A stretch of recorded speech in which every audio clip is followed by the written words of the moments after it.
নাম ফ্ৰিবাৰ স্বাগতম জনাইছো মোৰ ইউটিউব চেনেল এমফিজনলৈ আজি আকৌ এটা নতুন ভিডিও লৈ আপোনালোকৰ মাজত আহিছো তো ভিডিওটোত মই আপোনালোকক জনাম আইফোনৰ এনেকুৱা ইন্টাৰেষ্টিং ফেক্টৰ বিষয়ে যিকিটা হয়তো আপোনালোকৰ 95% লোকে নাজানে তো আহক ভিডিওটো ষ্টাৰ্ট কৰো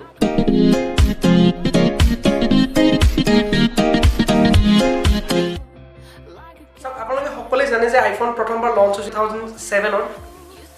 But হয়তো আপোনালোকে এইটো নাজানে যে প্ৰথম আইফোনটো আসলতে এপল কোম্পানীয়ে লঞ্চ কৰা নাছিলে হয় আইফোনটো আসলতে লঞ্চ কৰিছিলে আপোনাৰ সিস্কো সিস্টেম নামৰ এটা ভয়েস সাৰ্ভিস প্ৰভাইডাৰে যেটো প্ৰথমতে নামটো ৰেজিষ্টাৰ কৰিছিলে আইফোন বুলি পেলাই যেটো এপল কোম্পানীয়ে ৰেজিষ্টাৰ কৰাৰ ঠিক 22 দিন আগতে তেওঁলোকে নামটো ৰেজিষ্টাৰ কৰিছিলে যাৰ কাৰণে সিস্কো সিস্টেমে এপলৰ ওপৰত এটা লিগেল একচন লোৱা দেখা গৈছে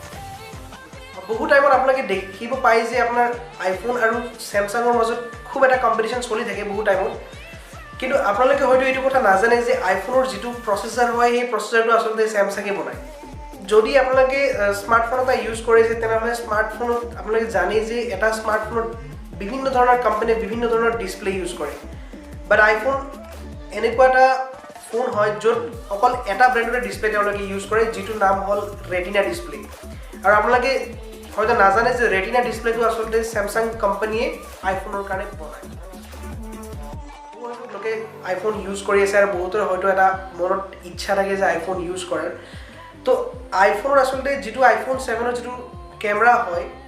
সেই ক্যামেৰাটোৰ বিষয়ে সকলোৱে চাগে শুনিছে যে আইফোনৰ ক্যামেৰাটো মোবাইলৰ যিখন মাৰ্কেট হয় সেই মাৰ্কেটৰ ভিতৰত আটাইতকৈ ভাল ক্যামেৰা তো গটিকে আপোনালোকে হয়তো এইটো কথা নাজানে যে আইফোন 7 ৰ যেটো ক্যামেৰা হয় সেই ক্যামেৰাটো বনাওতে আসলে এপল কোম্পানী 800তকৈ অধিক ইঞ্জিনিয়াৰ তেওঁলোকে ইনভলভ কৰিছিল আইফোন 7 ৰ ক্যামেৰাটো বনাওতে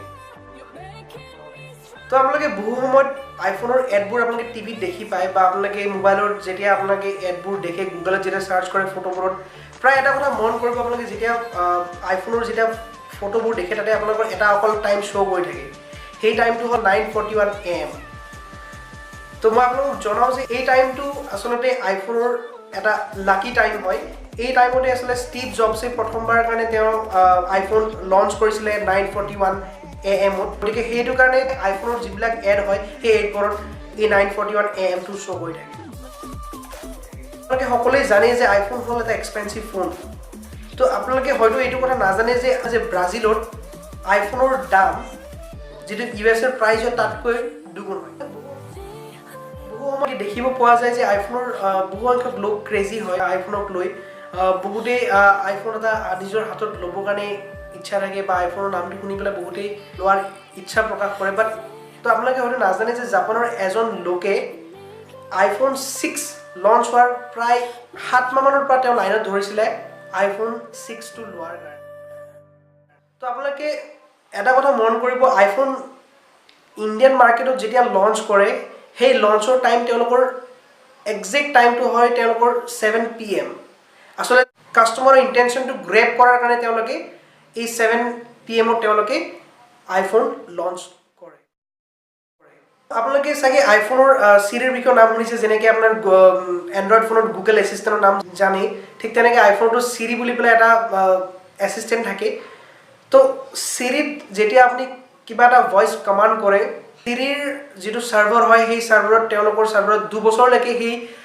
আপোনাৰ কমান্ডটো সেভ হৈ তো আপোনালোকে বহু সংখ্যক লোকে সাগে আইফোন ইউজ কৰি আছে তো মই